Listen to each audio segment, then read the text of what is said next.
एक घर में शादी समारोह चल रहा था और उस शादी समारोह में जो भी शादी की औपचारिकताएं होती है उसके साथ ही मंगल गीत गाए जा रहे थे।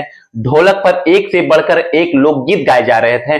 कभी किसी महिला का नंबर आता था नाचने के लिए तो कभी किसी लड़की का नंबर आता था नाचने के लिए। इसी बीच में एक लगभग 12 साल की एक लड़की जब ढोलक की उस थाप पर डांस कर रही थी, नाच रही थी, तो उसके नाचने को हर एक आदमी टकटकी लगा करके देख रहा था। अब चाहे घराती पक्ष के हो चाहे बराती पक्ष के हो, बड़ी संख्या में लोग उसी का नृत्य देख रहे थे। पतली सी लड़की, उसकी उम्र लगभग 12 साल के आसपास रही होगी। कोई नहीं जानता था कि इस शादी समारोह में डाकू भेष बदल करके आए हैं। कोई बराती बन करके आया है, कोई घराती बन करके आया है।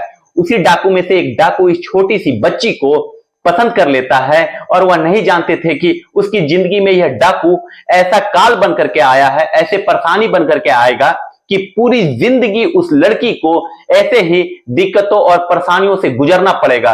दरअसल वो लड़की थी ही इतनी खूबसूरत, चाहे वो बात खेलने की हो चाहे बात पढ़ने की हो, हर मामले में वह अव्वल रहती थी। और इसी अव्वल की रहने की वजह से उसके साथ जो आगे होने वाला था वह वाकई हैरान करने वाला था, परेशान करने वाला था। आदाब, नमस्कार, सत श्री अकाल। मैं मनोज यादव, मेरा अभिवादन स्वीकार करें। आज की जो सच्ची घटना मैं आपको सुनाने जा रहा हूं, यह सच्ची घटना है उत्तर प्रदेश का जिला है औरैया और इसी का एक गांव लगता है बन्ना रोड पर, जवाली गांव। दरअसल बात कर रहा हूं 15 नवंबर 2002 की। विद्यालय से 3 लड़कियां जो कि अपने घर की तरफ जब जा रही थी तो जाते हुए रास्ते में एक कार उन्हें मिलती है। कार के शीशे काले होते हैं, अंदर कितने लोग बैठे हैं कोई नहीं जानता। तब उस कार एक लड़की के बराबर में आती है, कार रुकती है और रुकने के बाद उन तीनों लड़कियों का अपहरण कर लिया जाता है और उस कार के अंदर डाल दिया जाता है। तीनों लड़कियों में से 2 लड़कियों को बेहद बुरी तरीके से मारा जाता है, पीटा जाता है और ये कहा जाता है कि शोर मचाने की कोशिश की अगर तुमने तो यहीं की यहीं तुम्हें गोली मार दी जाएगी। सबके चेहरे बेहद ज्यादा ढके हुए थे। उन लड़कियों ने पूछा कि तुम लोग हो कौन? तभी वे कहते हैं कि हम डाकू हैं और हमने तुम्हारा अपहरण कर लिया है। गाड़ी ऐसे ही चलती रहती, लड़की डर जाती है, सहम जाती है, वो विरोध करने की स्थिति में नहीं थी। कक्षा 9 में पढ़ने वाली तीनों लड़कियां चुपचाप वहां पर बैठी रहती है और गाड़ी चलती रहती है। गाड़ी कुछ देर चलने के बाद अचानक गाड़ी को रोका जाता है और 2 लड़कियां जो बेहद ज्यादा बुरी तरीके से मारा जाता है, उनको पीटा जाता है, उनमें से 2 लड़कियों को उतार दिया जाता है और एक लड़की बचती है, उसको सीधा जंगल में लेकर के चले जाते हैं। बिहार के उन रास्तों में जहां के कटीली झाड़ियां थी, ऊंचे नीचे टीले थे, उस लड़की को जब लेकर के जाते हैं, इससे पहले कि जंगल में प्रवेश करते कि अचानक पुलिस की रेड पड़ जाती है। पुलिस पीछे पीछे और जंगल में डाकू आगे आगे, ऐसे ही चलता रहता है और यह सिलसिला 1-2 दिन नहीं, लगातार 8 दिन तक वो लड़की कभी आगे कभी पीछे इस तरीके से दौड़ती रही। उसे समझ नहीं आ रहा था कि आखिरकार यहां पर चल क्या रहा है। ना तो 8 दिन तक उसने ठीक से खाना खाया, ना तो वो 8 दिन तक ठीक से सो सके, ना ही वो 8 दिन तक किसी से बातचीत कर सके। जब जब वो बेहद ज्यादा थक जाया करती थी तो उसे बच्ची समझ करके कोई ना कोई अपने कंधे पर डाल करके ले जाया करते थे। लेकिन 8 दिन के बाद जब पुलिस का जोर जब कम हुआ तब जाकर के कहीं डकैतों ने शांति ली और ये लड़की अभी तक ये समझ नहीं पा रही थी कि उसके साथ हुआ क्या है। तभी 9वें दिन उसको समझ आता है कि उसका अपहरण कर लिया गया है। अपहरण क्यों किया गया है? बस वही भैया भैया करके रोते रोते उसने सभी से गुहार लगाई कि हमें जाने दो, हमारे माँ बाप बेहद ज्यादा परेशान हो जाएंगे। दरअसल यह लड़की जमालीपुर गांव की थी। इसके पिता का नाम विद्याराम, 5 बच्चे इसके पिता का हुआ करते थे और वह नहीं जानते थे कि उनकी बेटी कहां है। तभी किसी ने खबर दी कि तुम्हारी बेटी का तो अपहरण कर लिया गया है, डाकू लेकर के चले गए हैं। वह नजदीकी पुलिस स्टेशन में जाते हैं। वहां जाकर के जब रिपोर्ट दर्ज कराने के लिए पुलिस वालों के सामने बैठे थे तो पुलिस वाले ने कहा कि हम इसमें कुछ भी नहीं कर सकते, तुम जाओ अपने बेटी को लेकर के खुद आ जाओ। जब बाप पुलिस के सामने गिड़गिड़ाता रहता है तो पुलिस के इस बात पर कोई असर नहीं हुआ। वह व्यक्ति अपने घर पहुंचता है तो घर में पहुंचने से पहले उसके पास एक चिट्ठी आती है और चिट्ठी में साफ साफ लिखा था कि अपनी बेटी की सलामती चाहते हो तो इस बेटी के बदले आप 10 लाख रुपए का इंतजाम करो। अब पूरे घर को बेच दिया जाए, पूरी जमीनों को भी उसकी बेच दिया जाए, तब भी 10 लाख रुपए इकट्ठे नहीं हो पा रहे थे।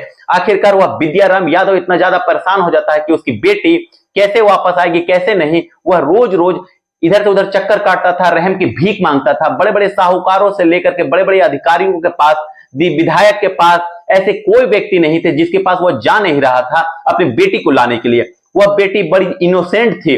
वह विद्यालय में पढ़ती जरूर थी लेकिन पढ़ने के साथ साथ उसे खेलकूद हो या अन्य किसी कार्यक्रम हो, उसमें नृत्य हो, गाना हो, सभी में वह बेहद ज्यादा अव्वल थी। छोटी सी बच्ची लगती थी देखने में। और जब डाकू उसको अपने यहां पर रखने लगे तो धीरे धीरे करके 10-15 दिन का जब समय गुजरता है, तब वह लड़की अभी रो रही थी, रहम की भीख मांग रही थी, कह रही थी कि मेरे पिता बेहद ज्यादा गरीब है, मुझे छुड़ा नहीं सकते, इसलिए मुझे आप छोड़ दो। 20वें दिन जब कोई गांव से हलचल नहीं होती है, जब गांव से कोई पैसे लेकर के नहीं आता है, तभी 20वें दिन उस लड़की के साथ जो सरदार होता है, जिसका नाम चंदन यादव होता है, और उस लड़की का नाम होता है रेणु यादव। रेणु यादव अब काठी से बेहद ज्यादा छोटी थी, क्योंकि उसकी उम्र 13 साल के आसपास थी। उसके साथ पहली बार तब बलात्कार होता है, रेप होता है। अब तो ना जानो चंदन यादव का जब मन करता था तब उसके साथ वह अपने हवस को पूरा कर लिया करता था, और ऐसे ही चलता रहा। यहाँ पर लूट डकैती हत्याओं का दौर चल रहा था। कभी भी किसी का अपहरण होकर के आया करता था जंगल में, तब यह लड़की अपने आंखों से देखती थी कोई कभी किसी की हत्या कर रहा है, कहीं किसी के यहाँ डकैती डाली जा रही है। ये जंगल के नियमों से, जंगलों के जब यहाँ के तौर तरीके थे डकैतों के, बदमाशों के, उसे पूरी तरीके से अनजान थी। उसे तो यह भी नहीं पता था कि उसका रेप हो रहा है, उसका बलात्कार हो रहा है, यह हो रहा है, इसका विरोध करना है या नहीं करना है। क्योंकि जब भी वह विरोध करती थी तभी उसको वैसे ही डराया धमकाया जाता था, जैसे क्या उन 2 लड़कियों को डराया धमकाया गया था जिसके साथ इसका अपहरण होकर के आया था। ठीक वैसे ही तुम्हें मारा जाएगा अगर तुमने शोर मचाने की कोशिश की, अगर तुमने यहां से भागने की कोशिश की, और इतनी गोलियां मारी जाएगी कि गिनती करने वाला भी हिसाब किताब भूल जाएगा।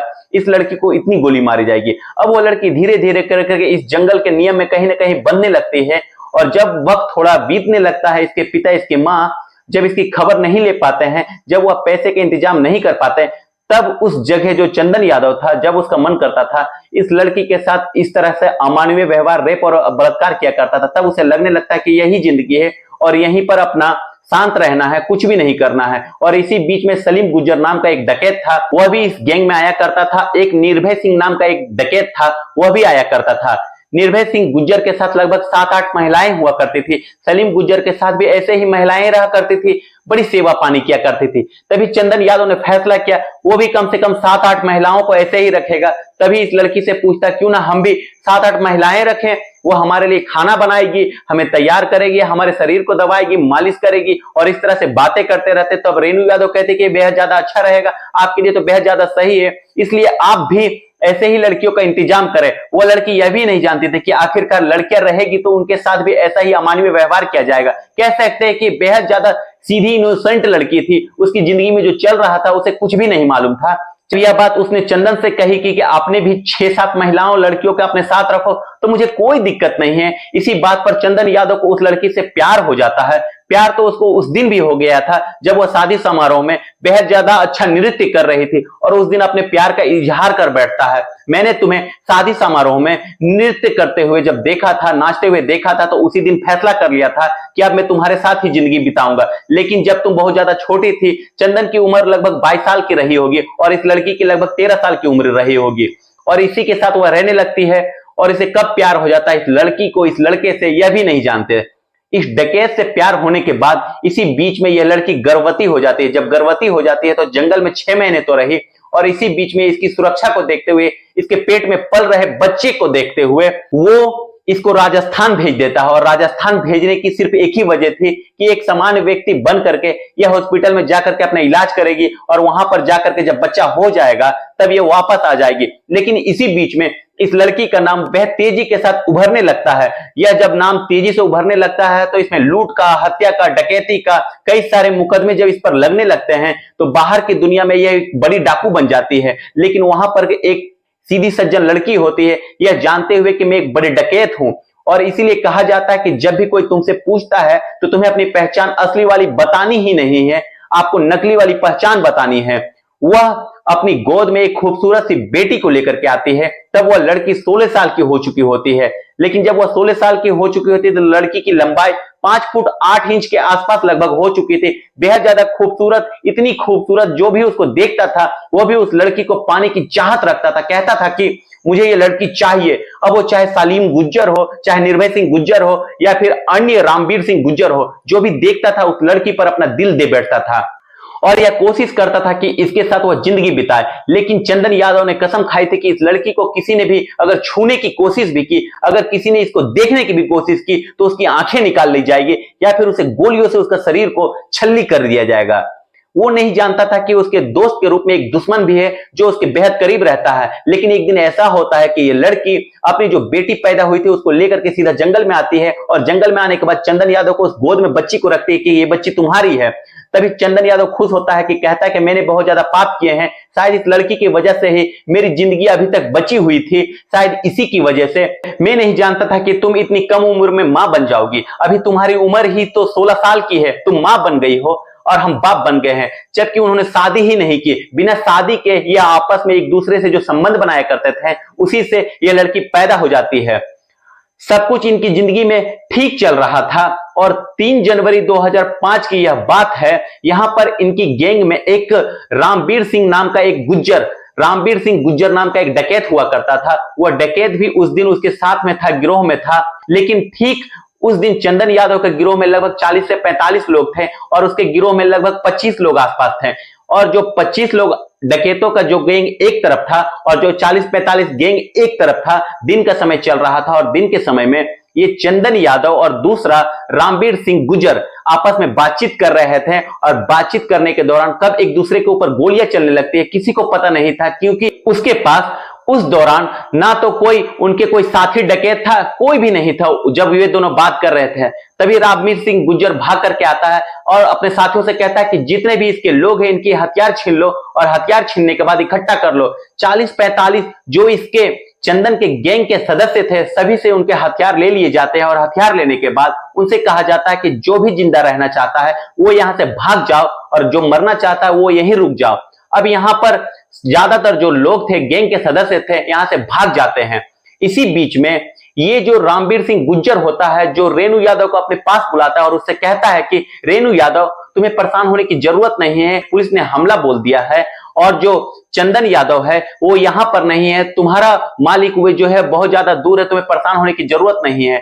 रात तो कट जाती है लेकिन जब 4 जनवरी जब आता है तो 4 जनवरी को एक लड़का गांव से दौड़ता हुआ आता है। वो लड़का रेणु यादव को अपनी बहन बुलाया करता था, उससे हमेशा राखी बंधवाया करता था और वो ला करके अखबार सबसे पहले आकृतियां दिखाता, कहता है कि रेणु यादव क्या तुम्हें पता है कि कल चंदन यादव का हत्या कर दी गई है। जब यह हत्या के बाद उसके फोटो अखबार में देखते हैं उसके असलाओं के साथ तो उसे ताजुब होता है, यकीन नहीं होता कि आखिरकार यह कैसे हुआ। तभी उसका भाई कहता है कि ये लोग तुम्हें छोड़ेंगे नहीं और तुम्हें अपने साथ जंगल में रखेंगे। अब रामवीर सिंह गुज्जर तुम्हारे साथ वो सब कुछ करेगा जो उसने अभी तक सोचा है और शायद इसीलिए उसने तुम्हारे वजह से चंदन यादव की हत्या की है। अब वो लड़की कहती है कि भैया अगर तुम्हारी बहन से इतना ही ज्यादा प्यार है तो एक काम करो, मेरी बेटी को गांव लेकर के चले जाओ और इसकी हिफाजत तुम करो। वो लड़का इस लड़की को लेकर के गांव चला जाता है और 4 जनवरी 2005 का यह वाक्य होता है। शाम का समय था और इस लड़की के साथ 3 लड़के और रह जाते हैं जो बेहद ज्यादा वफादार होते हैं। जब जब चंदन यादव कहीं दूर जाया करता था तो 3 लड़कों को इसके पास छोड़ जाया करता था इसकी हिफाजत के लिए।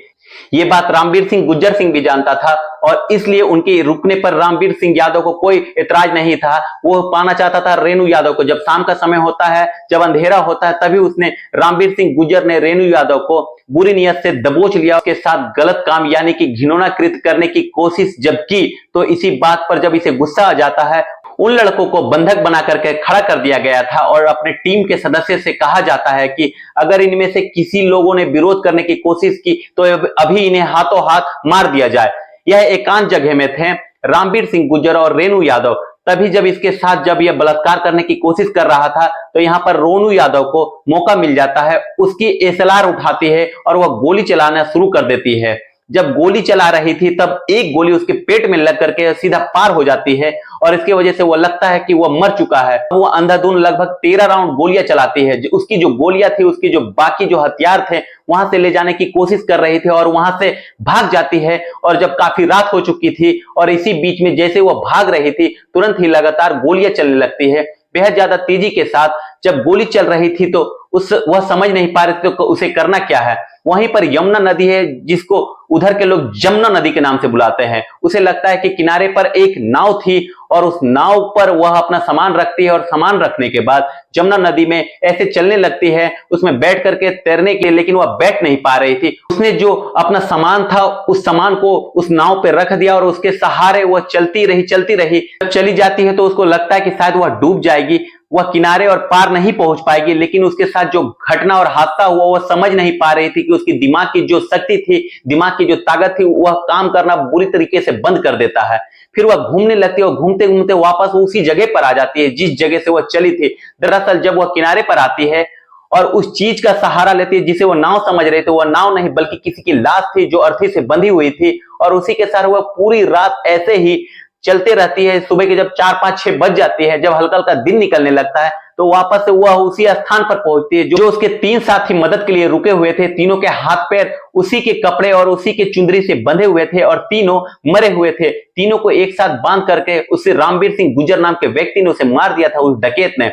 अब डकैत जिसे ढूंढ रहा है, उधर पुलिस को लगातार पहरा बढ़ रहा है और रेणु यादव समझ नहीं पा रहे थे कि आखिरकार वह करे तो क्या करे। यहां से किसी तरह वह एक आसपास का जो गांव था वहां पर पहुंचती है और बूढ़े आदमी से कहती है कि बाबा, मेरा गांव का नाम जमालीपुर है, वहां पर जाकर के मेरे पिता विद्याराम को यह सूचना दे देना कि उसकी जो बेटी है जो फलना जगह, आप मेरी मदद करा दीजिए।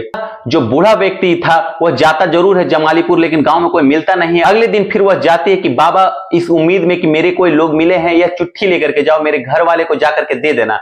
तीसरे चौथे दिन चिट्ठी दी जाती है और वह लड़की जंगल में इधर उधर छुपते रहती है।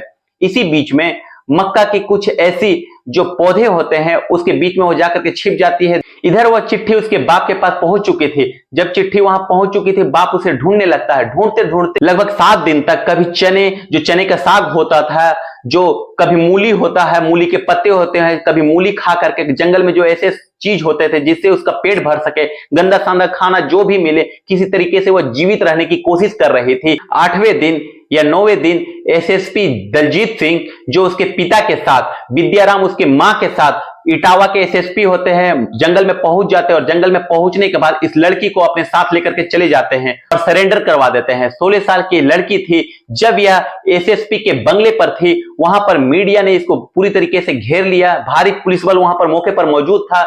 जो पत्रकारों ने सवाल पूछना शुरू किया कि रेणु यादव जी, आप बताइए कि आपने 13 हत्याएं कैसे की, बाकी आपने जो लगभग आपके ऊपर जो 42 मुकदमे हैं, आपने कैसे लूट, डकैती, अपहरण जैसे वारदातों को अंजाम दिया। तब ये लड़की कह रही थी कि ये सब क्या है, वह कुछ समझ नहीं पा रही थी। 5 फुट 8 इंच की लंबाई, देखने में बेहद खूबसूरत, ऐसा लग रहा था कि बॉलीवुड की कोई हीरोइन या फिर कोई शूटिंग के लिए आई हुई हो, इतने सारे लोग उसको देखने के लिए आए हों। यह वाकई इतनी ज्यादा खूबसूरत है कि रामवीर सिंह गुजर सिंह भी उसको अपनाना चाहता था और बाकी डकैत भी उसको अपनाना चाहता था। यहीं से दलजीत सिंह चौधरी, जो एसएसपी इटावा होते हैं, उन्होंने इस लड़की को गिरफ्तार किया और गिरफ्तार करने के बाद इस लड़की को जेल भेज दिया। और जेल तो रहती है लगभग 7 साल 3 महीने और 15 दिन के आसपास जेल रहती है। और जेल में ही जब वो रहती थी तो वहां की जिंदगी उसको बेहद ज्यादा अच्छी लगने लगती है। वक्त पर खाना मिलना होता है, वक्त पर उसे दूध मिलता था, जो कि बचपन से ही उसे दूध पीने की आदत थी। घर पर उसके 8-10 पशु पलते थे, उसी से उसके परिवार का गुजर बसर होता था।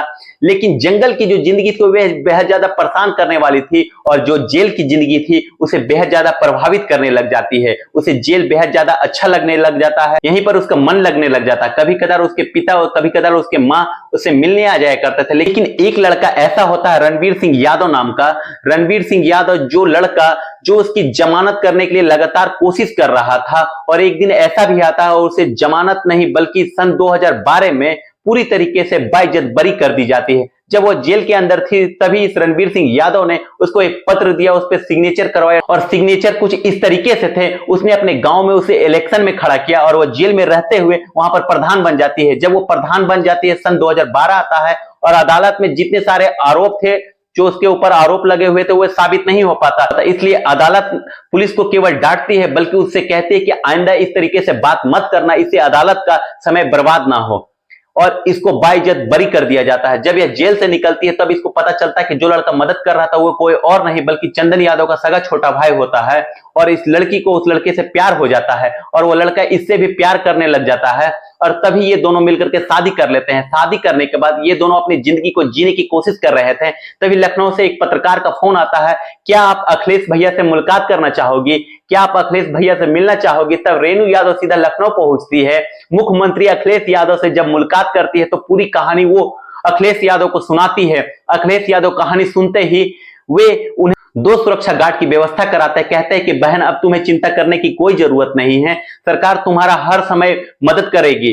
5 साल तक लगातार सुरक्षा रहती है, जो भी मदद हो सकती है अखिलेश यादव की तरफ से वो मदद किया करते थे रेणु यादव के साथ ही। सन 2017 आता है, 2017 में एक बार डिंपल यादव और रेणु यादव लगभग 1.5 महीने तक उस इलाके में, आसपास के जितने भी इलाके थे उस इलाके में जा करके इनके साथ प्रचार प्रसार किया करते थे। और इसी बीच में रेणु यादव की डिंपल यादव से अच्छी दोस्ती हो जाती है और दोस्ती होने के बाद यहीं से बेहद सारी जरूरतों का ख्याल रखा जाता है। लेकिन आगे सरकार बनती नहीं है, सरकार भारतीय जनता पार्टी की बनती, योगी आदित्यनाथ मुख्यमंत्री बन जाते हैं। और जो इसने सपना देखा था, शायद इसको कोई बड़ी जिम्मेवारी मिलने वाली थी, लेकिन वो जिम्मेवारी नहीं मिल पाती है। लेकिन जैसे जैसे वक्त आगे बढ़ता है और इसको भी बच्चे पैदा होते हैं और यह आज लड़की एक सामान्य जिंदगी जी रही है। उधर रामवीर सिंह गुर्जर जिसको गोली लगी थी वह बच जाता है और पुलिस वाले इसको गिरफ्तार कर लेते हैं और वह आज भी आजीवन कारावास यानी कि जेल में बंद होता है और सजा काट रहा होता है। और रेणु यादव एक सामान्य जिंदगी जी रही है।